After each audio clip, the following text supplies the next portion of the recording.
இன்னைக்கு வகுப்பு நமக்கு திருப்பரங்குன்றம் திருப்புகழ், மண்டலம் கொந்துமிசை திருப்புகழ். இந்த திருப்புகழ் நமக்கு கொஞ்சம் காவடி சிந்து மாதிரி பாடலாம். ரொம்ப எளிமையாக எல்லாராலையும் பாடக்கூடிய இசைத்தாளத்தில் இந்த பாடல் அமைஞ்சிருக்கும். இந்த பாடலில் பல்வேறு தகவல்களை அருணகிரி ஒரு சேர சொல்கிறார். எடுத்துக்காட்டுக்கு பன்றியங் கொம்புகம புயங்கம் அஞ்சுரர்கள் அப்படின்னு சிவபெருமானை பற்றியும், பஞ்சரம் கொஞ்சுகிளி வந்து ஐந்துகர பண்டிதன் தம்பி எனும் வயலூரா அப்படின்னு விநாயக பெருமான் பற்றியும் அருணகிரியார் பல தகவல்களை ஒரு சேர வச்ச திருப்புகழ். ரொம்ப அருமையான திருப்புகழ் இந்த திருப்புகழ். சந்தம் தந்தனன் தந்ததன தந்தனன் தந்ததன தந்தனன் தந்ததன தனதான.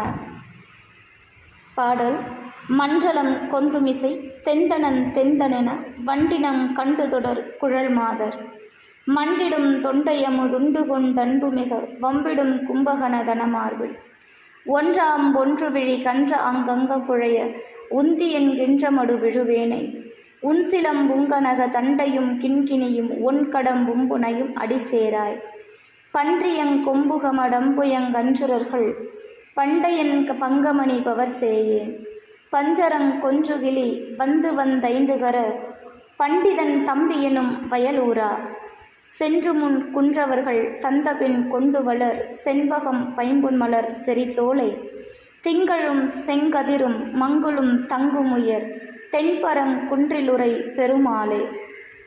இது பாடல். பாடலுடைய சந்தம் தந்தனன் தந்ததன தந்தனன் தந்ததன தந்தனன் தந்ததன தனதான. அப்போ நாம் இதை ரொம்ப எளிமையாக இந்த சந்தத்தை அப்படியே காவடி சிந்து மெட்டில் நம்ம ரொம்ப எளிமையாக பாடலாம். பாடல் உங்களுக்கு பாடி காமிச்சிடுறேன். தந்தனன் தந்ததன தந்தனன் தந்ததன தந்தனன் தந்ததன தனதான தந்தனன் தந்ததன தந்தனன் தந்ததன தந்தனன் தந்ததன தனதான.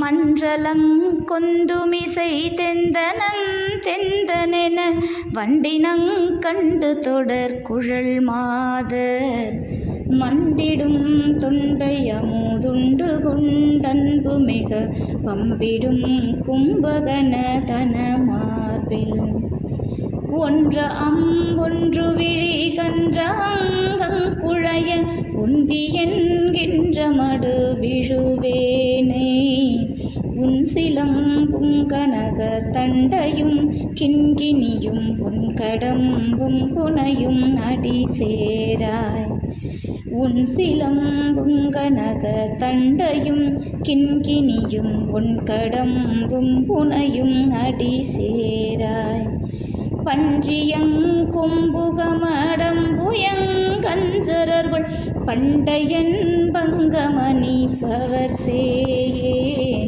பஞ்சரங் கொஞ்சுகிளி வந்து ஐந்து கர பண்டிதன் தம்பி எனும் வயலூரா பண்டிதன் தம்பி எனும் வயலூரா சென்று முன் குன்றவர்கள் தந்த பெண் கொண்டு வளர் செண்பகம் பைம்புன் மலர் செறி சோலை திங்களும் செங்கதிரும் மங்குளும் தங்குமுயர் தென்பரங் குன்றிலுரை பெருமாளே திங்களும் செங்கதிரும் மங்குளும் தங்குமுயர் தென்பரங் குன்றிலுரை பெருமாளே ஒன்கடம்பும் புனையும் அடி சேராய் தென்பரம் குன்றிலுரை பெருமாளே. இதான் இந்த பாடல். ரொம்ப எளிமையாக பாடிடலாம். இந்த பாடலில் நான் முன்னமே சொன்ன மாதிரி பல செய்திகளை அருணகிரியார் சொல்லியிருக்கிறார். இப்போ நான் உதாரணத்துக்கு பன்றியங்கொம்பு அப்படின்னு சொன்னது பன்றியினுடைய அழகான கொம்பு, கமடம் அப்படின்னா ஆமையினுடைய ஓடு, புயங்கம் அப்படின்னா பாம்பு, சுரர்கள் பண்டை என்பு அப்படின்னா தேவர்களுடைய பழைய எலும்புகளையும், அங்கம் அப்படின்னா கங்காளத்தை, அணிப்பவர் சேயே அப்படின்னா தரித்து கொண்டுள்ள சிவபெருமானுடைய திருக்குமாரா அப்படின்னு அர்த்தம். பஞ்சரம் கொஞ்சுகிளி அப்படின்னா கூட்டில் இருந்து கொண்டு கொஞ்சுகின்ற கிளிப்பிள்ளைகள். கூட்டின் முகப்பில் வந்து 5 கர பண்டிதன் தம்பி எனும் 5 கரங்களை உடைய ஞான பண்டிதராகிய விநாயகமூர்த்தியினுடைய இளைய சகோதரன்.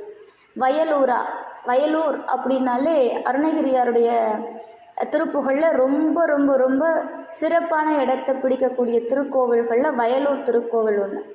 எப்போவுமே அருணகிரிக்கு வயலூர் கந்தசுவாமியின் மீது அதீத காதல் உண்டு.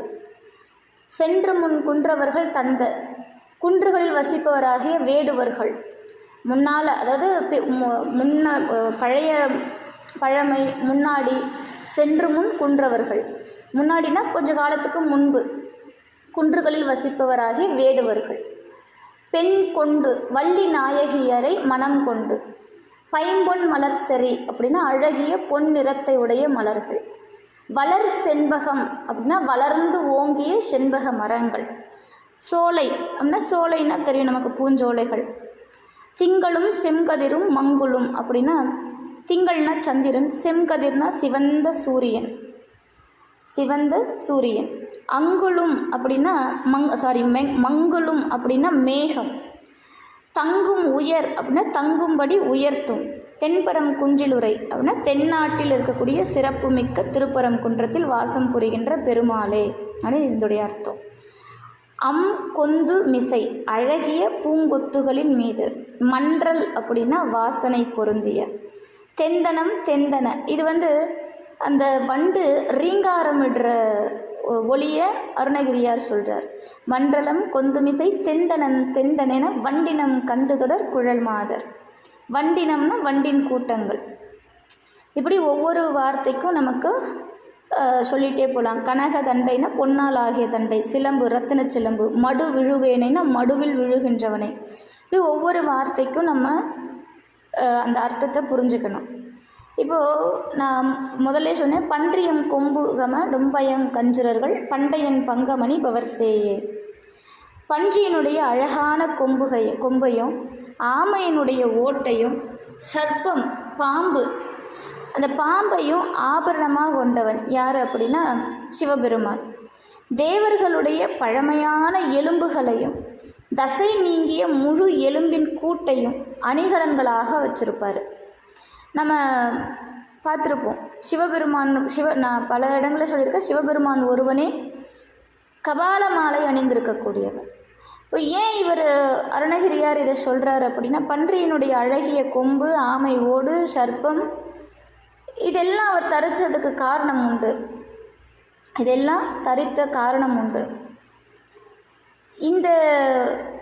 அதே போல் தேவர்களுடைய எலும்புகளை ஏன் அவர் மாலையாக அணிஞ்சிருக்கிறார், கபால மாலையாக அணிஞ்சிருக்கிறார் அப்படின்னா, அது காலத்தை குறிக்கக்கூடியது. முன்னமே சொல்லியிருக்கிறேன், சிவபெருமான் காலங்களை கடந்து நிற்கக்கூடியவன், எல்லா தெய்வத்திற்கும் மேலானவன். அவனுக்கு மேலே ஒரு தெய்வம் கிடையாது. அப்போது காலங்கள் யுகங்களை கடந்து நின்ற இறைவன் எத்தனை தேவர்கள், எத்தனை இந்திரர்கள், எத்தனை திருமால், எத்தனை பிரம்மன் என்று உருவாகி கொண்டே இருப்பார் ஒவ்வொரு யுகத்திற்கும். அதை நமக்கு வெளிக்காட்டத்தான் சிவபெருமான் அந்த மண்டையோட்டு மாலைகளையும் தேவர்களுடைய எலும்புகளையும் ஆபரணமாக சூடிக்கொண்டிருக்கிறார்.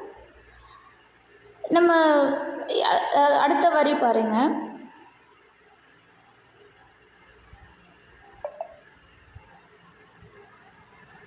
ஒரே நிமிஷம். ஓகே, இடையில யாராவது இணைஞ்சா கிளாஸ் கனெக்ட் ஆகிடும். சரி, அந்த 5 கரம் விநாயக பெருமான் கூட்டில் இருக்கக்கூடிய கொஞ்சுகின்ற கிளி, அந்த கூட்டு முகப்பில் அடிக்கடி வந்து 5 கரங்களை உடைய விநாயகமூர்த்தியை துதிக்கும்படி அந்த வயலூர் அப்படிங்கிற புண்ணிய ஸ்தலம் உண்டு. இந்த வயலூரில் தான் அருணகிரியார் முருகப்பெருமான் எதையெல்லாம் எடுத்து கொடுத்தார், என்னெல்லாம் வச்சு திருப்புகழ் பாடணும்னு சொன்னார் அப்படிங்கிறத வயலூருக்கு விநாயக பெருமான் முன்னாடி நின்று அவர்கிட்ட தான் இதை சொல்கிறார் அருணகிரி. விநாயக பெருமான் கிட்ட தான் முருகப்பெருமான் இதையெல்லாம் எனக்கு கொடுத்தார், அதை மறக்க மாட்டேன். நான் திருப்புகழை பாடுறதுக்கு, முருகப்பெருமான் அருள் செய்கிறதுக்கு எனக்கு நீ அருள் செய்யணும்னு விநாயகரை கேட்ட பாடல் நமக்கு கைத்தல நிறைகனே, அதுக்கப்புறம் பக்கரவை சித்திரமணி, இப்படி நிறைய பாடல்கள் உண்டு. அப்போது இங்கே அந்த வயலூரில் அருணகிரியாருடைய பாடல் பாருங்கள். அங்கே கூண்டுக்குள்ளே இருக்கக்கூடிய கிளி, அந்த கிளிகள் எல்லாம் எப்போவுமே இறைவனை வந்து வந்து தொழுது துதித்து செல்கிறதாம். வயலூரில் இருக்கக்கூடிய விநாயகமூர்த்தியை, அப்பேற்பட்ட புண்ணிய ஸ்தலம் இந்த வயலூர் ஸ்தலம். குன்றுகளில் வசிப்பவராகிய வேடர்கள், குன்றுதோறும் இறைவன் இருந்திருக்கு. முருகப்பெருமான் குன்று இருக்கும் இடமெல்லாம் குமரன் இருக்கக்கூடியவன். அப்படி குமரன் இருக்கும் இடமெல்லாம் வேடுவர்களும் இருந்திருக்கிறார்கள். வேடர்களுக்கு குல தெய்வமாகவே முருகப்பெருமான் இருந்திருக்கிறார். அப்போ முன்னால்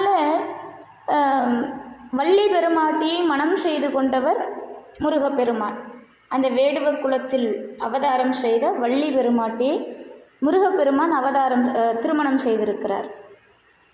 அழகிய தங்க பொன்னிறத்தை உடைய மலர்கள், செண்பக தருக்களில் உள்ள சோலைகள், சூரியன், சந்திரன், மேகம் இதெல்லாம் வந்து தங்கும்படி மிக உயர்ந்த சிறப்பு வாய்ந்த திருப்பரங்குன்றத்தில் இருக்கக்கூடிய பெருமாள். இதெல்லாம் சொல்கிறார் அருணகிரி இந்த பாடலில். நம்ம தொண்டை அமுது உண்டு அப்படின்னா முதல் வரி பாருங்கள். மண்டலம் கொந்துமிசை தெந்தனன் தெந்தனென வண்டினம் கண்டுதொடர் குழல் மாதர். இது பெண்களுடைய குழல், அவனுடைய கூந்தல் அழக சொல்கிறார். அப்படி வண்டினம் தெந்தனன் தெந்தனென ரீங்காரமிட்டு கொண்டு மலர்களிலே இருக்கக்கூடிய அந்த தேனையெல்லாம் பறிக்கிறதுக்கு முதல்ல அந்த அந்த மலருக்குள்ளே போய் உட்கார்றதுக்கு அந்த தேன் என்ன பண்ணும், முதல்ல ரீங்காரமிடும். தெந்தனன் தெந்தனென வண்டினம் கண்டுதொடர் குழல் மாதர். அது சொல்கிறார் இங்கே, அதாவது வர்ணிக்கிறார். இப்போ விரகதாபத்தில் பெண்களுடைய அதர்பானத்தை அமிர்தமென கருதி அதனை சதா காலமும் பருகி கொண்டு அவமே மனிதர்கள் காம மயக்கம் உண்டு அழிகிறார்கள் இல்லையா? பாலொடு தேன் கலந்து அற்றே பனிமொழி வால் எயிறு ஊறிய நீர் என்று திருக்குறள். குமுத அமுத இதழ் பருகி யுருகி மயல் கொண்டு சிடுநாயேன் திருப்புகழ். அருணகிரியா பல இடங்களில் இதை சொல்லியிருக்கிறார். திருக்குறளில் நமக்கு பாலோடு தேன் கலந்த அற்றே பனிமொழி வால் எயிறு ஊறிய நீர் என்று வள்ளுவ பெருமான் சொல்கிறார். உந்தி என்கின்ற மடு விழுவேனை அப்படிங்கிறார். அப்படின்னா ஆழமுள்ள மடுவில், ரொம்ப ஆழமாக இருக்கக்கூடிய மடு, அதில் வீழ்ந்தவர்கள் கரை சேருது அப்படிங்கிறது ரொம்ப கஷ்டம். அத்தனை கஷ்டமாக இந்த உந்தி தடத்தில் விழுந்தவர்கள் முந்தி கரை சேர்வது. இந்த காம மயக்கத்தில் விழுந்தவங்க கரை சேர்வது என்பது அவ்வளவு கடினமானதான். அவத்தமாய் சில படுகுழி தனில் விழும் என்று திருப்புகழில் சொல்லியிருக்கிறார். பரிபுற பதமுல வஞ்ச மாதர்கள் பல பல விதமுல துன்ப சாகர படுகுழி இடைவிழு பஞ்ச பாதகன் என்று சேர்வேன். அருணகிரியார். அனங்கனார் மயல் ஆழத்தில் விழுந்தேன். வள்ளல் பெருமான் ராமலிங்க அடிகளார் சொல்கிறார். அனங்கனார் மயல் ஆழத்தில் விழுந்தேன். இப்போ ஆழமாக இருக்கக்கூடிய பெரிய மடுவில் விழுந்தவர்கள் எப்படி எந்த துணையின்றியும் வெளியேற முடியாதோ, அதே போல் இந்த உந்தி என்கின்ற பெரிய மடுவில் விழுந்தவங்க எம்பெருமானது, அதாவது வேலை கொண்டுள்ள தண்டையணி வெண்டையங் கிண்கிணி சதங்கயம் கொஞ்சம் திருவடி தாமரையை பிடிக்காம, அவன் திருவடியை பிடிக்காம இதிலிருந்து வெளியே வர முடியாது. இப்போ இதுதான் அருணகிரி சொல்கிறார். நாம் எத்துணை தவறு செய்தாலும் அதாவது படுகுழியில் விழுந்துட்டியே அப்படின்னு சொல்லுவாங்க பெரியவங்க. அப்படின்னா என்னென்னா மீண்டும் எழ முடியாத குழி. அப்போ என்ன அர்த்தம்? ஏதோ பெரிய தப்பு, அந்த தவறுலேருந்து மீண்டும் வெளியே வர முடியாத அளவுக்கு அவங்க தவறு செஞ்சுட்டாங்க. அப்படின்னா கூட முருகப்பெருமானுடைய திருவடியை பிடிச்சிட்டா வெளியே வந்துடலாமா? அது அருணகிரி சொல்கிறார். கந்தர் அலங்காரத்தில் ஒரு பாடல் உண்டு. கடத்தில் புறத்தி பிரான் அருளார் கலங்காத சித்தத்திடத்தில் புனையின யான் கடந்தேன் சித்திர மாதரல்குள் படத்தில் கழுத்தில் பழுத்த செவ்வாயில் பனையில் உந்தி தடத்தில் தனத்தில் கிடக்கும் வெங்காம சமுத்திரமே என்று கந்தர் அலங்கார பாடல். அவனுடைய திருவடியை பிடிச்சா எப்பேற்பட்ட மடுவிலிருந்தும் கூட, ஆழத்தில் இருந்தும் கூட நம்ம வெளியே வரலாம். இதுதான் இந்த பாடலுடைய கருத்து. முதல் 4 வரி அந்த பெண்ணாசை, ஒருவேளை அதில் விழுந்துட்டா அதிலிருந்து வெளியே வர்றதுக்கு அருணகிரி வழி சொல்கிறார். அப்படி சென்று அந்த மயக்கத்திலே நின்று வேதனை என்னும் ஒரு நரகத்தை தாமாகவே வர வச்சுக்காதீங்க. முருகப்பெருமான் திருவடியை பிடிங்க, நரகம் அப்படிங்கிற இடர்லேருந்து தப்பிச்சிடலாம். இதுதான் முதல் 4 வரி. பன்றியங் கொம்புகமடம்புயங் அஞ்சுரர்கள் பண்டையன் பங்கமணி பவர் செய்ய. நான் முன்னமே சொன்னேன், சிவபெருமான் பன்றியினுடைய கொம்பை அணிஞ்சிட்ருப்பார். ஏன் சிவபெருமான் பன்றியினுடைய கொம்பை அணிஞ்சிருக்கிறார்? நமக்கு யாருக்காவது தெரியுமா அந்த கதை? நம்ம நிறைய சின்ன புள்ளியில் கேட்டிருப்போம். அதனால் உங்களுக்கு மறுபடியும் ஞாபகப்படுத்துகிறேன். காசிப முனிவருக்கு திதி அப்படின்னு ஒரு அசுரகுல பெண்ணோடு பிறந்தவர் தான் இரண்யாக்ஷன் அப்படிங்கிற அசுரன். காசிப முனிவருக்கும் திதிக்கும், காசிப முனிவர் முனிவர், திதி அசுரகுல பெண், அசுரகுல மாதா, அவங்களுக்கு பிறந்தவங்க தான் இரண்யாக்ஷன். இப்போ வாணிகேழ்வன் பால் வரம் பல பெற்று, வாணிகேழ்வன் அப்படின்னா நம்முடைய பிரம்மதேவன் கிட்ட நிறைய வரம் வாங்குகிறார், தவம் செய்து வரத்தை வாங்குகிறார். அப்படி வரம் வாங்கின அசுரர்கள் போல, எல்லா ஏனைய அசுரர்கள் போல இரண்யாக்ஷனும் உலகையும் ஏவல் கேட்ப அரசு இயற்றினான். உலகம் அவனுக்கு அஞ்சி நடுங்கிற அளவுக்கு அவருடைய அரசாட்சி. இப்போ தேவர்கள் முனிவர்கள் எல்லாரும் அவனை பார்த்து பயப்படுறாங்க, இரண்யாக்ஷனை பார்த்து. அவனுக்கு மேலே தலைவன் இல்லை அப்படிங்கிற அகங்காரம் அவனை தாக்கியது. அப்போது என்ன நடக்குது?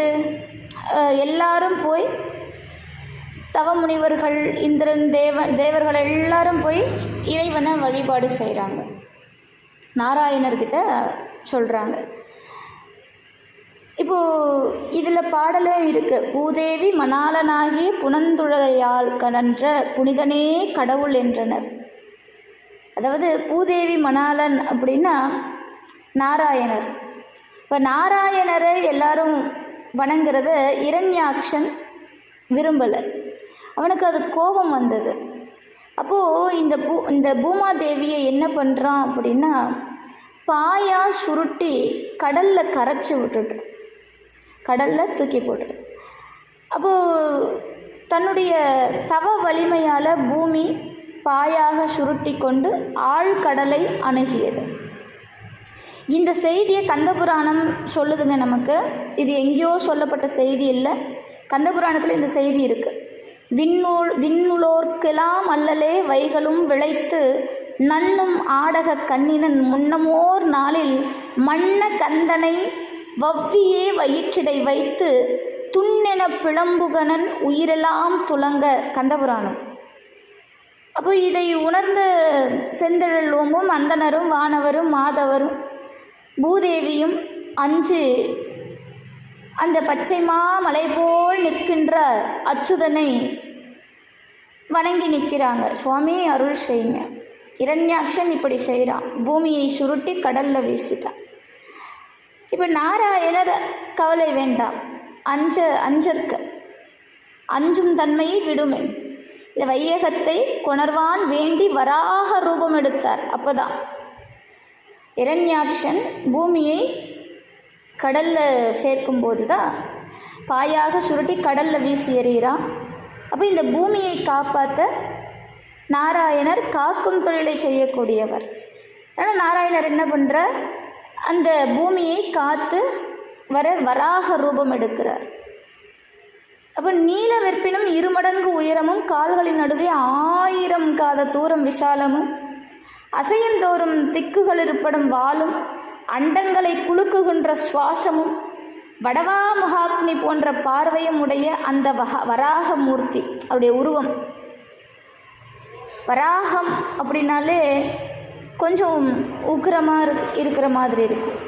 வராகம் அந்த அந்த அந்த உடல் எப்படி இருக்குன்னா நீல வெற்பு, 2 மடங்கு உயரம், கால்களுக்கு நடுவில் 1000 காத தூரம் விஷாலம் இருக்கான்.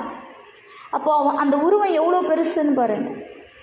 அசையந்தோறும் திக்குகள் இருப்படும் வாளும், அண்டங்களை குலுக்குகின்ற சுவாசமும். அந்த வராகம் அந்த வராகமூர்த்தி சுவாசிச்சா அண்டங்கள் குலுங்குகிறதாம். அந்த அளவுக்கு ஒரு உக்கிர ரூபத்தை எடுக்கிறார் நாராயணர். இத்தனை பேராற்றலை உடைய வராகமூர்த்தி 7 கடல்களையும் கலக்கி சேறுபடுத்தி அளவின்றி நின்ற பெரும் புறக்கடலுள் முழுகி இரண்யாட்சனை கண்டு அவனுடைய பொருது தமது தந்தத்தால் அவனை கிழித்து கொன்று தன்னுடைய கொம்பினால் பூமியை தாங்கி மேலெழுந்து வருகிறார். நமக்கு இந்த கதையெல்லாம் தெரியும், இரண்யாக்ஷன் கதை தெரியும். அந்த பூமியை ஆதிசேடனுடைய 1000 தலை இருக்குது. ஆதிசேஷனுக்கு 1000 தலைன்னு நான் முன்னவே சொல்லியிருக்கேன், போன திருப்புகள்லே சொல்லியிருக்கிறேன்னு நினைக்கிறேன். ஆதிசேஷனுடைய அந்த தலை மேலே நிற்கிறார். அந்த காப்பாற்றி கொண்டு வந்த பூமியை ஆதிசேஷனுடைய தலைக்கு மேலே வச்சிருக்கு. அதை பார்த்து விண்ணவரும் மன்னவரும் விஷ்ணு மூர்த்தியை துதித்தார்கள். ஓரிமைக்கும் முன் பாதலம் தன்னின்மால் உற்று கூறி எயிற்றினால் பாய்ந்து பொற்கண்ணனை கொன்று பாரினை கொடு மீண்டு முன்போலவே பதித்து வீரமுற்றனன் தன்னையே மதித்தனன் மிகவும். கந்தபுராணம்.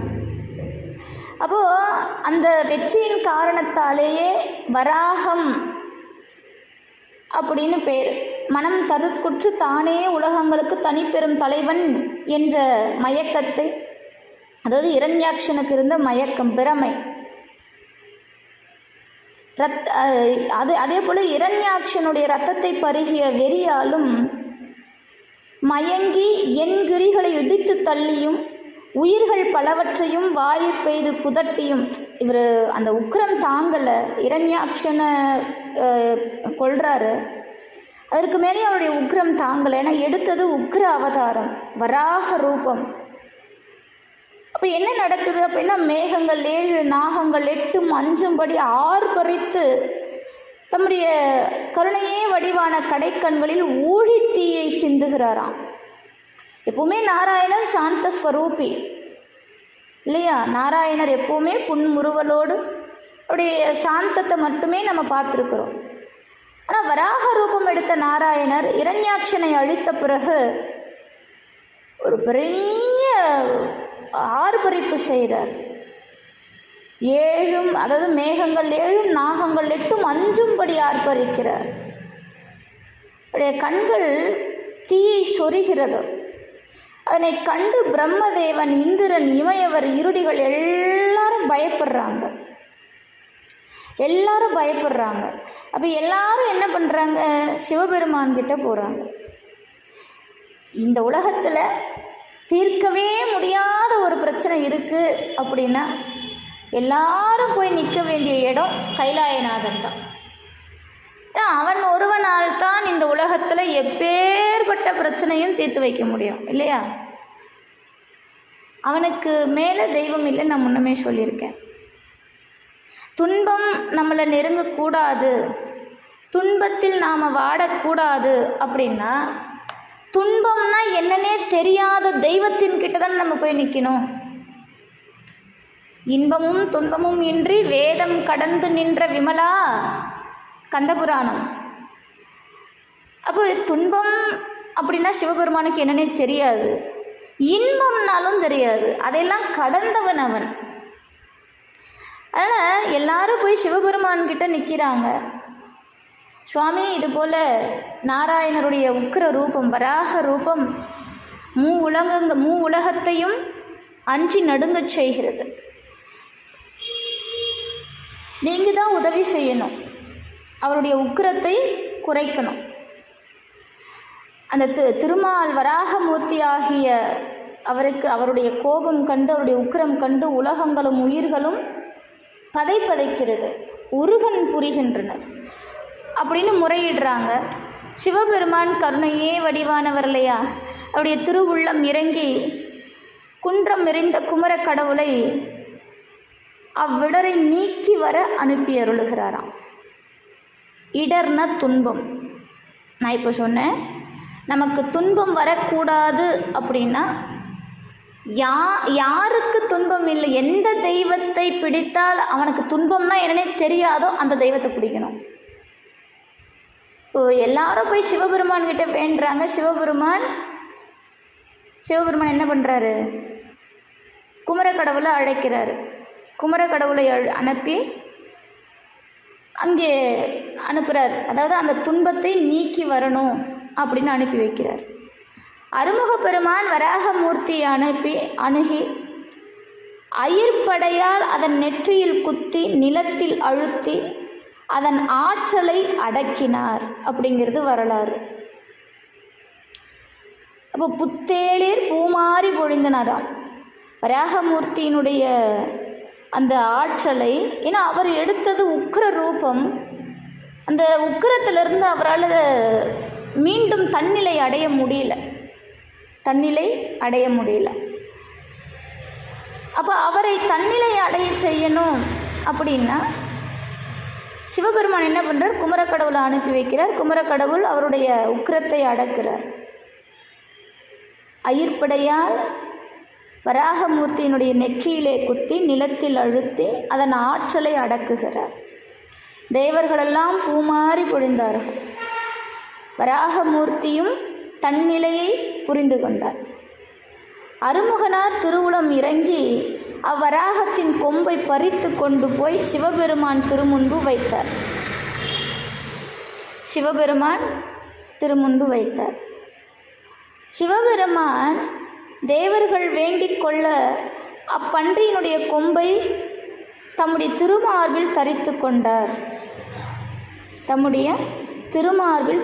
கொண்டார். இது ஏன் சிவபெருமான் பன்றியினுடைய கொம்பை மார்பிலே அணிந்திருக்கிறார் என்பதற்கு ஒரு வரலாறு. வராகமூர்த்தி தருக்கொழிந்து சிவசண்முக பெருமையை விளக்கும் வராக புராணத்தை தேவர் முதலியோருக்கு கூறி அருளி வைகுந்தம் அடைந்தார் அப்படிங்கிறது செய்தி. வராக புராணம் அப்படின்னு ஒரு புராணம் இருக்குது. அம்மா இந்த செய்தியை எங்கேயுமே கேட்ட மாதிரி தெரியலையம்மா அப்படின்னா, வராக புராணம் அப்படின்னு ஒரு புராணம் இருக்குது.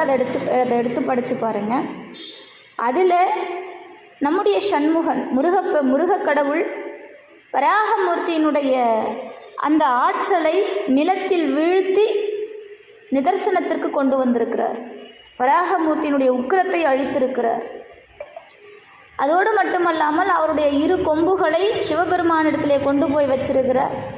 சிவபெருமான் அந்த கொம்புகளை, பன்றியின் கொம்புகளை தன் மார்பில் அணிந்து கொண்டார். இதற்கும் கந்தபுராணத்திலே சாட்சி உண்டு.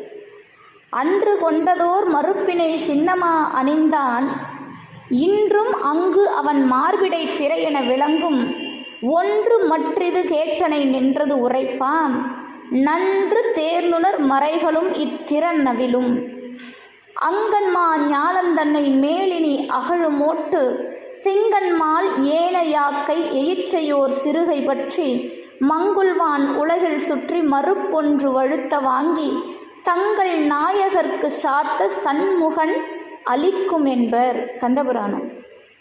இந்த செய்தி கந்தபுராணத்திலும் உண்டு, வராக புராணத்திலும் உண்டு.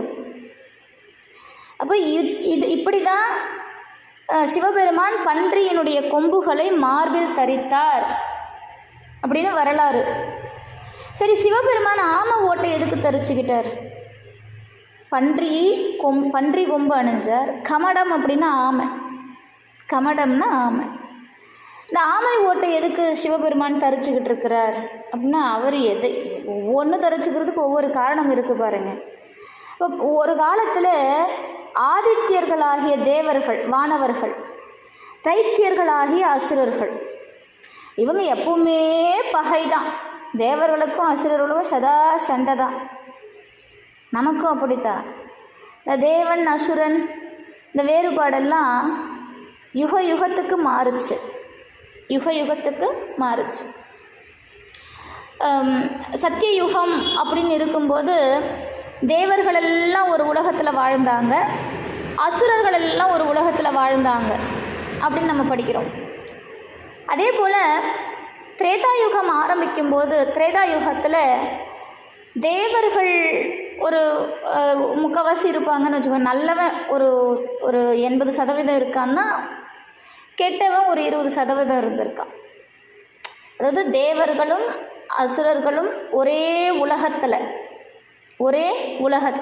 நல்லவனும் கெட்டவனும் ஒரே உலகத்தில் வாழ்ந்தாங்க. இது எப்போது? ராமாவதாரம். ராமனும் ராவணனும் ஒரே உலகத்தில் தான் வாழ்ந்தாங்க.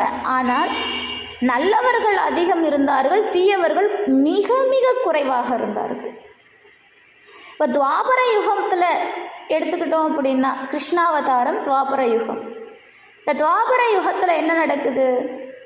நல்லவனும் கெட்டவனும் ஒரே வீட்டில் இருந்தான்.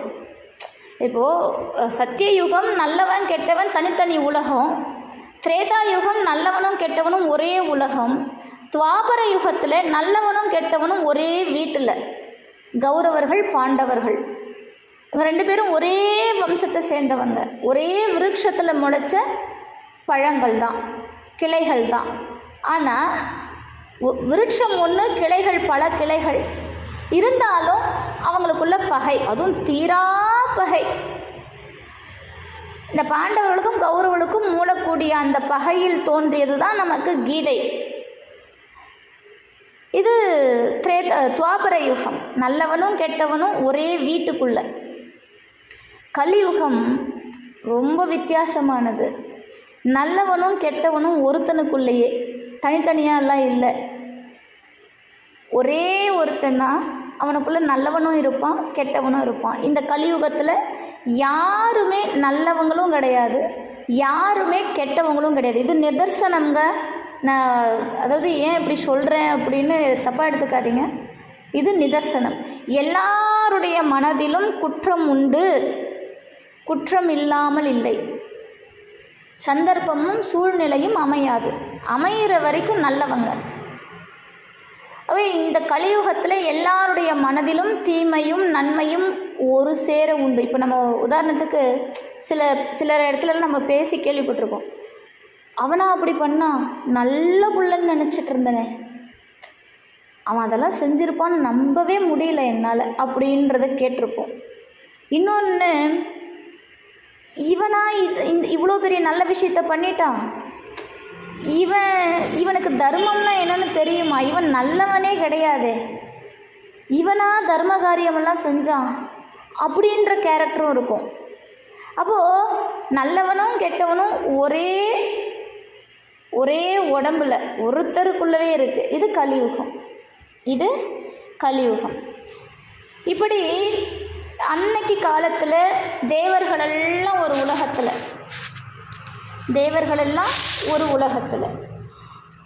அசுரர்கள் இன்னொரு உலகத்தில், அது பாதாளம், அசுரலோகம். இவங்க 2 பேருக்கும் எப்பவுமே தீராத பகை உண்டு. அதனால் எப்பவுமே தேவர்களும் அசுரர்களும் அடிக்கடி சண்டை போட்டுக்கிறது உண்டு. ஒரு சமயம் தேவர்கள் அசுரர்களை வெல்லுவாங்க, ஒரு சமயம் அசுரர்கள் தேவர்களை வெல்லுவாங்க. இப்படியே மாறி மாறி நடந்துக்கிட்டு இருக்குது. அப்படி நடந்துட்டு இருக்கும்போது இந்த தேவ அசுரர்கள் என்ன பண்ணுறாங்க, இந்த பார்க்கடலை கடையிறது, அமுதம் வேண்டி பார்க்கடலை கடையிற வரலாறு அது எல்லாருக்கும் தெரியும்.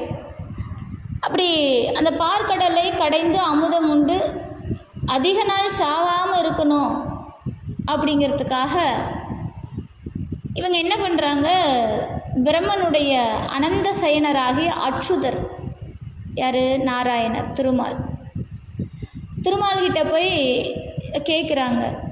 திருமாலும் சரிப்பா அப்படியா, பார்க்கடலை கடையணுன்னா அது சாதாரண காரியம் இல்லை, மந்தார மலையை மத்தாக்கிக்கோங்க, சந்திரனை அம்மத்திற்கு தறியாக்கிக்கோங்க, வாசுகி அப்படிங்கிற பாம்பை கயிறாக்கிக்கோங்க, அசுரர்கள் தலைப்புறத்துலேயும் தேவர்கள் வால்புறத்தையும் பிடிச்சி இழுங்க அப்படின்னு சொல்லி அனுப்பி வைக்கிறார். இப்போ இவங்களும் இதே போல் செய்கிறாங்க. அப்படி வந்த முதல் விஷயம் பாருங்கள், ஆலகால விஷம். இவங்க அமுதத்தை வேண்டி கடைந்தார்கள், ஆனால் வந்தது ஆலகால விஷம். அதை பார்த்த உடனே எல்லாரும் அஞ்சு நடுங்குறாங்க, பயந்து ஓடுறாங்க. இந்த கதையெல்லாம் நமக்கு தெரியும். இப்போ நாராயணர் அந்த விஷத்தை தடுக்க முற்படுறார். அப்போ தான் நாராயணருடைய திருமேனி அப்படி நீல நிறமாக மாறுச்சுன்னு சொல்லுவாங்க. பிரம்மதேவர் அதை கண்டு அஞ்சு ஓடுகிறார். தேவர்களெல்லாம் அசுரர்களெல்லாம் அஞ்சு ஓடுகிறாங்க. அதன் பிறகு தேவ அசுரர்கள் எல்லாரும் எங்கே போகிறாங்கன்னா கைலாயத்துக்கு போகிறாங்க. அப்படி கைலாயத்துக்கு போய் சுவாமியை பார்க்குறாங்க. சுவாமி அவங்கள பயப்பட வேண்டாம்னு சொல்லி, அதுக்கு பிறகு நடந்ததெல்லாம் தெரியும். சுந்தரரை கூப்பிட்டு அந்த ஆலகால விஷத்தை எடுத்துகிட்டு வர சொல்கிறார். அவரும் அந்த விஷத்தை ஒரு நெல்லிக்கனி மாதிரி சுருட்டி கொண்டு வந்து கொடுக்குறார். சுவாமி சாப்பிட்டார். அதனால் அவருக்கு திருநீலகண்டம், அம்பாள் வந்து கண்டத்தில் நிறுத்தினா, அதனால் அவருக்கு திருநீலகண்டம் அப்படின்னு பெயர். இப்போ மறுபடியும் தேவர்கள் பார்க்கடலை கடைகிறாங்க, தேவர்களும் அசுரர்களும். அப்போ மந்தார மலை பாதாளத்தில் அமிழுது, அந்த பாதாளத்தில் விழுது. ஏன்னா அதுக்கு சப்போர்ட் இல்லை.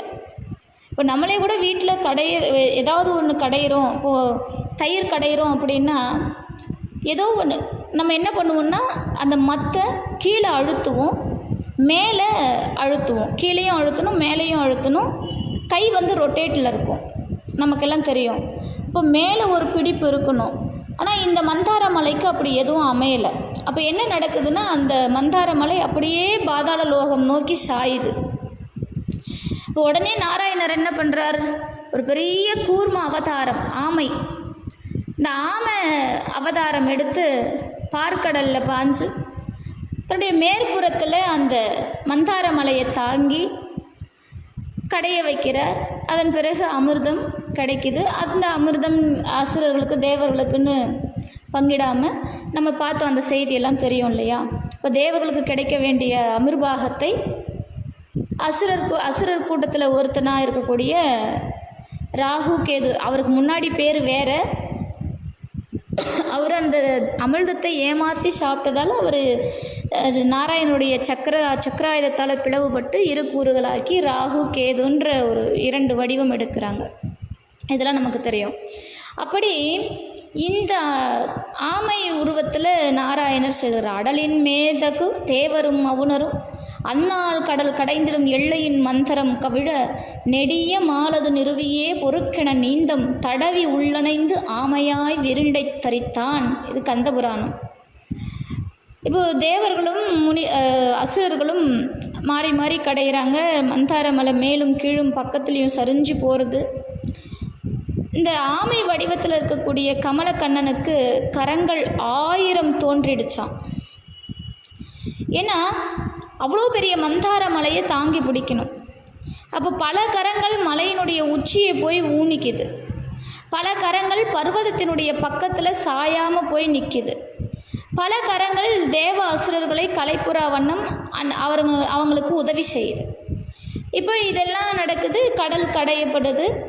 அதற்கு பிறகு அமிர்தம் தோன்றியது. இப்போ இவர் மோகினி வடிவம் தாங்கி அமிர்தத்தை பகிர்ந்து கொடுக்கிறார். அந்த சமயத்தில் மந்தார மலையை தாங்கி நின்ன நாராயணர், அவருடைய ரூபமான கூர்மம், அந்த ரூபம் மீண்டும் மீண்டும் பழைய நிலைமைக்கு திரும்பலை. அந்த கூர்ம அவதாரம் எடுத்தார். கூர்ம அவதாரத்திலிருந்து நாராயணராக திருமாலாக மீண்டும் செல்ல வேண்டும் வைகுண்டத்திற்கு. ஆனால் அவர் அந்த உருவத்திலேயே இருக்கிறார். அதனால் என்ன பண்ணுறார், 7 கடலையும் ஒன்று கூட்டி அதனுடைய வெள்ளத்தை அழிக்கும்படி கலக்கி சிந்துவை சேராக்கி 1000 கைகளாலும் ஆழியை வற்றச் செய்து கால்கள் கணக்கில் அடங்காதவையாகின. திமிங்கலம் முதலிய நீர்வாழ்வன அனைத்தையும் அழிக்கிறார். இப்போ உலகமெல்லாம் நடுங்குது. அவருடைய நிலை மாறலை, ஆமை உருவத்திலேயே இருக்கிறார். சந்திரனும் சூரியனும் விண்ணில் சஞ்சரிக்க முடியாமல் இருக்காங்க. உலக வாழ்க்கை, உலகம் இந்த பிரபஞ்சமானது ஒரே நேர்கோட்டில் சமமாக இயங்கணும். அந்த சமநிலை இல்லை அப்படின்னா உலகத்தில் என்னென்னவோ நடந்துடும். அப்படி இந்த உலகம் சமநிலையை இழக்குது. உலகமெல்லாம் இருள் சூழுது. பிரம்மனும் தேவர்களும் அப்படியே ஓலமிட்டுக்கிட்டு மறுபடியும் கைலாய மலை போகிறாங்க. அங்கே நடந்ததை சொல்கிறாங்க. சிவபெருமான் அவர்களை புன்முறுவலோடு, அடியார்களே அஞ்சமின், அபயம் மீந்து அப்படின்னு தம்முடைய கரத்தினார் அருள் செய்கிறார். அப்படி எழுந்தருளிய சிவபெருமான் திருநோக்கத்தோடு அவருடைய திருக்குறிப்பை உணர்ந்து கொள்கிறார் குமரக்கடவுள். கடலை அணுகி ஒரு ஊங்காரம் செய்கிறார். அதனை கேட்ட கூர்மம் மூர்ச்சித்தது, ஆமை. அப்போது முருகப்பெருமானோடு பின்தொடர்ந்து வந்த அரிகர புத்திரனாகிய ஐயனார் அந்த கூர்மத்தை பற்றி இழுத்து வெளியில் கொண்டு வந்தார் அப்படின்னு சொல்லப்படுது. கந்தவேல் தம் திருவடி கொண்டு அதனை ஏற்றுதலும் அக்கூர்மம் அண்ட முகடுமே இடிந்து விழுந்தார் போல மேலே எழுந்து நிலம் விளக்க திக்கு செவிடுபட மல்லாந்து விழுந்தது. இளம் பூரணன் இருப்புலக்கை கொண்டு ஓரடி அடிக்க உண்ணும்போது செந்தாமரை புகுட்டில் வீற்றிருக்கும் லக்ஷ்மி தேவி விரைந்து வந்து கண்ணீர் உகுத்து வடிவேர் பெருமானை வணங்கி மறுவார் செழுங்கூந்தல் வாணிகளன் பூண்டிருப்ப தருநீலன் மேவி சசிவாழ்வினோடு இருப்ப திருவோதிரு இழப்பர் தேவர் சூளாமணியே மருகோய் உயிரளித்து என் மங்கள நான் காப்பாயே, மங்காத காமர் பிடிமான் மருங்கு வைத்தருளும் எங்கள் பெருமானே, ஏத்துவார் கண்மணியே, கங்கை குமரா என் காதலனை உய்வித்து மங்கள நான்பிச்சை வழங்காய் வழங்காயே. மூவர் என ஓதும் முதல் தேவரில் ஒருவன் ஆவி அழிந்தால் அவுணர் நினை ஏசாரோ, தேவரிடர் தீர்ப்பாய் சிற்றடிச்சு மங்கள நான் காவல் புரியாயேல் என்னாம் கலைக்கண்ணே அப்படின்னு முருகப்பெருமானிடத்திலே வேண்டி நிற்கிறாளாம் மகாலட்சுமி. இது எங்கெங்க சொல்லப்பட்டிருக்குதுன்னா இதுவும் வராக புராணம், கந்த புராணம். அப்போ முருகப்பெருமான் திருவுளம் இறங்கி கூர்மத்தினுடைய உயிரை போக்காமல் அந்த ஓட்டினை மட்டும் பெயர்த்து திருக்கைலாயம் அணுகி தந்தையார்கிட்ட கொடுக்கிறார். பரமன் சிவபெருமான் தம்முடைய புதல்வரை முருகரை அணைத்து அந்த ஆமை ஓட்டை தம்முடைய திருமார்பிலே சூட்டிக்கொள்கிறார். இப்படின்னு ஒரு வரலாறு உண்டு. ஆமை ஓடு, பன்றி கொம்பு, இதெல்லாம் திருமால் எடுத்த அவதாரங்களின் ஒரு பகுதி.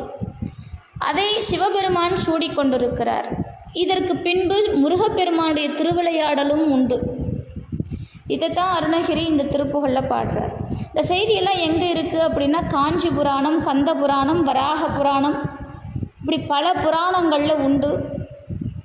இந்த புத்தகங்கள்லாம் கண்டிப்பாக நாம் படிக்கணும், படித்து நிறைய தகவல்களை தெரிஞ்சுக்கணும்.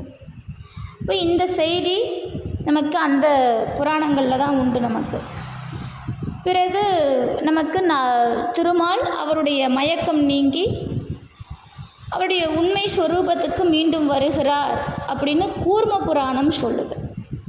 கூர்ம புராணம் சொல்லுது, மகரந்திளைக்கும் கடலேழு மலங்கலக்கும் பசுந்துளவ முகைவிண்டலர் தராமனை பற்றி தகர்த்து முதுகோடு நகுவெண்டலை மாளிகையணிக்கு நடுநாயகமா போத்தணிந்து புகரின்றுயர்ந்தோர் தொழுப்பொழிந்த புத்தேல் செல்வத் திருவுருவம். காஞ்சி புராணம். இது இந்த அதாவது ஆமை ஓடு, பன்றியினுடைய கொம்பு, இதை ஏன் தரிச்சார் அப்படிங்கிற வரலாறு இது. இன்னொன்று புயங்கம். புயங்கம்னா நாகம். நாகங்களை ஆபரணமாக சிவபெருமான் சூடியிருப்பார். இது எதுக்காக அப்படின்னா தாருகாவனத்திலே முனிவர்களுடைய செருக்கை அழிக்க சிவபெருமான் செல்கிறார். நமக்கு தெரியும், தாருகாவனத்து முனிவர்கள் தவமே சிறந்தது, அவங்க பண்ணிய கற்பே உயர்ந்தது, கர்மமே பலனை கொடுக்கும் அப்படின்னு சொல்லி சிவபெருமானை மறுத்தார்கள். சிவபெருமானை வழிபாடு செய்யாமல் இருந்தாங்க. அவங்களுக்கு நல்லறிவு செய்ய சிவபெருமான் பிச்சாடன திருக்கோலம் கொள்கிறார். திருமால் மோகினி வடிவம் கொள்கிறார். அப்படி திருமாலும் சிவபெருமான் பிச்சாடன ரூபமும் கொண்டு அந்த முனிவர்கள் தவம் செய்யக்கூடிய இடத்துக்கு வராங்க. சிவபெருமானுடைய அழகில் முனி பத்தினிகள் அனைவரும் மயங்கினார்களாம். அந்த காலத்து அறிவையர் முயக்கில் அவா ஒற்று தமது இருக்கை நாடிய அந்தனர், ஏன்னா அந்தணர்கள் அந்த முனிவர்கள் மோகினுடைய அழகில் மயங்குறாங்க. முனி பத்தினிகள் சிவபெருமானுடைய அழகில் மயங்குறாங்க. அவங்க எதை நினச்சி செருக்குற்று இருந்தார்கள்? தம்முடைய கற்பு நெறி, தம்முடைய வாழ்வியல், தம்முடைய யாகம், தவம். அப்போ இது எல்லாமே அழிஞ்சு போச்சு ஒரே க்ஷணத்தில். அப்போது நம் தவத்தை அழித்தது, நமது பத்தினிகளின் கற்பை ஒழித்தது இந்த சிவனே. அதனால் ஏவலால் அறிவையாக வந்தவன் அச்சுதனே. யார்? சிவபெருமான் சொல்லி நாராயணரும் வந்திருக்கிறான். அப்போ என்ன பண்ணணும்? விஷ விருட்சங்களை சமிதையாக்கி வேம்பு முதலியவற்றை நெய்யினால் அபிஷார வேள்வி செய்து அதனுடைய எரிந்த பல பொருள்களையும் பரமபதியின் மீது பிரயோகிக்க சிவபரஞ்சுடர் அவற்றையெல்லாம் உடை, சிலம்பு, ஆடை, ஆயுதம், மாலை அப்படின்னு மாற்றிக்கிட்டார். முனிவர்கள் எல்லாம் சேர்ந்து யாகம் செய்கிறாங்க சிவபெருமானை அழிக்கணும்னு. அவங்க எதையெல்லாம் அனுப்புனாங்களோ அதையெல்லாம் உடையாக்கிக்கிட்டாரு, சிலம்பாக்கிக்கிட்டாரு, ஆடையாக்கிக்கிட்டாரு, ஆயுதமாக்கிக்கிட்டாரு, மாலையாக்கிக்கிட்டாரு சிவபெருமான். அப்படி தவமுனிவர் தாம் பிரயோகித்தவை முழுவதும் அவமாயினதை கண்டு யாக அக்கினின்றும் எழுந்த சர்ப்பங்களை சம்பு மேல் விடுத்துறத சிவபெருமான் மேலே, அந்த யாகத்திலிருந்து வெளிவந்த பாம்புகளை சிவபெருமான் மேலே விடுக்கிறார். அந்த நாகங்கள் அனைத்தும் விஷம் பொருந்தி, அந்த நாகங்கள் அனைத்தும் அவனுடைய திருவடியை அடையுது. அதிவேகமாக வந்து திருவடியை அமைது.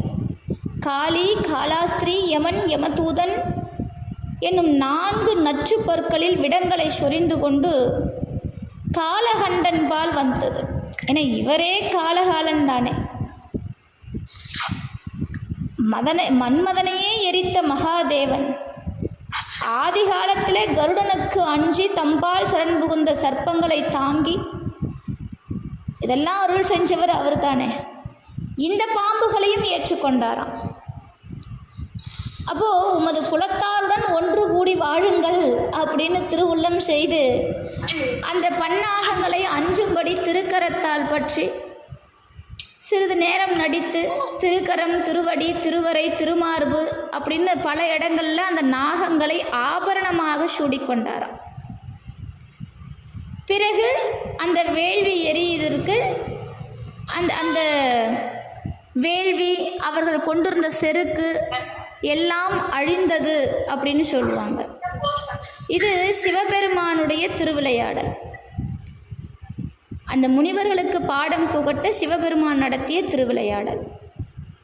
இதுதான் இந்த சிவபெருமான் ஏன் நாகங்களை அணிந்திருக்கிறார் அப்படிங்கிறதுக்கு வரலாறு.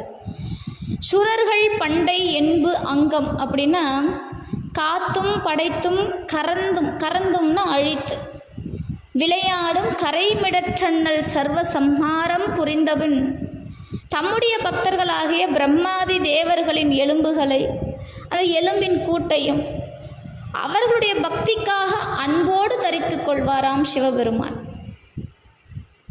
பரமனின் வகை இடுந்தொரு மடுந்தொரும் பலவாம் பிரமணாதி என் அன்பினை தரிக்கும் கந்தபுராணம். 5 கர பண்டிதன் யாரு? விநாயகமூர்த்தி 5 கரத்தோன். நற்குஞ் சரங்குன்று நன்னில் கலைஞானம் நற்குஞ் சரகன்று கான் அப்படின்னு சொல்லுவாங்க. இப்போ ஞான பண்டிதன் முருகப்பெருமான், ஞான கொழுந்து விநாயக பெருமான். இப்போ விநாயக பெருமான் புலவர்களுக்கு அறிவருளும் அண்ணல். அதனால் விநாயக பெருமானை வணங்கியும் இந்த பாடலிலே அருணகிரியார் பாடியிருக்கிறார். அப்படிப்பட்ட இறைவனே, தென்பரங்குன்றம் திருப்பரங்குன்றத்தில் எழுந்தருள் இருக்கக்கூடிய பெருமாளே என்று இந்த பாடலில் விவரமாக பாடியிருக்கிறார் அருணகிரி. இது பாடல் ரொம்ப சின்ன பாடலாக தெரியுங்க. அதாவது ரொம்ப எளிமையான பாடலாக தெரியும். விஷயம் ரொம்ப பெருசாக இருக்கும். பன்றி, அந்த ஆமை, பாம்பு இதெல்லாம் எதுக்காக அப்படிங்கிறதோட முருகப்பெருமான் இணைஞ்சிருக்கிறார் அப்படிங்கிற செய்தியை நம்ம பார்க்கணும். இந்த செய்தி எங்கெல்லாம் இருக்குன்னா வராக புராணம், கூர்ம புராணம், கந்த புராணம் இங்கெல்லாம் இருக்குது. அப்போ இவ்வளோ செய்தியை சேகரித்து பாடின அருணகிரி யார் அப்படிங்கிறத பாருங்கள். இவ்வளோ செய்தியை அருணகிரிக்கு வழங்கியது யார்? முருகப்பெருமான். அருணகிரிக்கு இதெல்லாம் கொடுத்தது முருகப்பெருமான். நமக்கு முருகப்பெருமான் அப்படின்னு சொன்னாலே நான் பல இடங்களில் சொல்கிறது உண்டு. ஏதோ நம்ம ட்ரெண்டிங்காக பண்ணிக்கிட்டு இருக்கிறோம் முருகனை. ஆனால் முருகப்பெருமானுடைய அருள் அப்படிங்கிறது அது மட்டும் கிடையாது. அவன் எளிய தெய்வம்தான், இல்லைன்னு சொல்லலை. ஆனால் முருகப்பெருமானுடைய சிறப்பு என்னென்ன அப்படின்னா, முருகப்பெருமானுடைய வரலாறு இன்றைக்கி நேற்று ஆரம்பிக்கலை. முருகப்பெருமான் யார் என்பதை ராமனுக்கு வசிஷ்டர் சொல்கிறார். ராமாவதாரத்தில் ராமருக்கு வசிஷ்டர் சொல்கிறார் முருகப்பெருமான் யார் என்பதை. கிருஷ்ணாவதாரத்திலும் உண்டு. அப்போது முருகப்பெருமானுடைய திருவருள் என்ன அப்படிங்கிறத நாம் தெரிஞ்சுக்கணும். இப்போ இது யுகங்களுக்கு, புராணங்களுக்கு அப்பாற்பட்டவன், யுகத்திற்கு அப்பாற்பட்டவன் இல்லையா? இதிகாசங்களுக்கு அப்பாற்பட்டவன், இலக்கியங்களுக்கு அப்பாற்பட்டவன். அதனால தான் அருணகிரியாரை வாழ்த்தும்போது அந்தாதி இல்லா இறைவனுக்கு அந்தாதி அன்றுரைத்தும், அந்தாதி இல்லா இறைவனுக்கு அந்தாதி அன்றுரைத்தும், நந்தா வகுப்பலங்காரம் அவர்க்கே நனிபுனைந்தும், முந்தாதரவில் அவன் புகழ் பூதியும் முற்றும் சொன்ன எந்தாய் அருணகிரிநாதர் என்னை நீ ஏன்றருளேன்னு சான்றோர்கள் பாடினார், பாம்பன் சுவாமிகள். அந்தாதி இல்லா இறைவன், அவனுக்கு ஆதியும் அந்தமும் கிடையாது. அப்பேற்பட்ட இறைவனுக்கு அந்தாதி பாடியிருக்கிற கந்தர் அந்தாதி. அப்போ நீ யார்? அருணகிரி யார்? முருகப்பெருமானால் நமக்காக, நாம் உய்வு பெறுவதற்காக அனுப்பப்பட்ட ஓர் புண்ணிய ஆன்மா. முருகன் அருளை முழுமையாக பெற்ற குரு யார் அப்படின்னா அருணகிரியார் ஒருவர் தான். முருகனையே நீ யாருன்னு கேட்டவர், முருகப்பெருமானுடைய உண்மை ரூபத்தை தனக்கு காட்ட வேண்டும் என்று கேட்டவர் அருணகிரி. எல்லார் போலவும் உனக்கு 6 முகம் 12 கரம் என்று நிற்காமல் அதை தாண்டி தேடியவர் அருணகிரி. அருணகிரியரை போல ஒரு தவசீலர் இல்லை, அருணகிரியாரை போல ஒரு கருணை மிக்கவர் அல்ல, கருணைக்கு அருணகிரி. அருணகிரியாரை போல ஞானி இல்லை, அருணகிரியாரை போல புலவர் இல்லை. அருணகிரியார் எல்லாரோடவும் எல்லா விஷயத்தையும் அருணகிரியாரோட ஒப்பிடலாம். அட்டமா சித்திகளை அறிந்தவர். இதை முருகப்பெருமானே அருணகிரிக்கு கொடுத்திருக்கிறார். அட்டமா சித்திகளையும் முருகப்பெருமானே அருணகிரியாருக்கு வழங்கியிருக்கிறார். ஞானத்தின் மறு உருவம் முருகப்பெருமான். ஞானமே வடிவானவன், மறு உருவம் கூட இல்லை, ஞானமே வடிவானவன் முருகப்பெருமான். அவன், அந்த முருகப்பெருமான் அருணகிரியாருக்கு முழுமையான ஞானத்தை கொடுத்திருக்கிறார். அப்படின்னா அருணகிரியார் யார் என்பதை நாம் கொஞ்சம் சிந்திக்கணும். அப்பேற்பட்ட திருப்புகழ் இந்த திருப்புகழ்.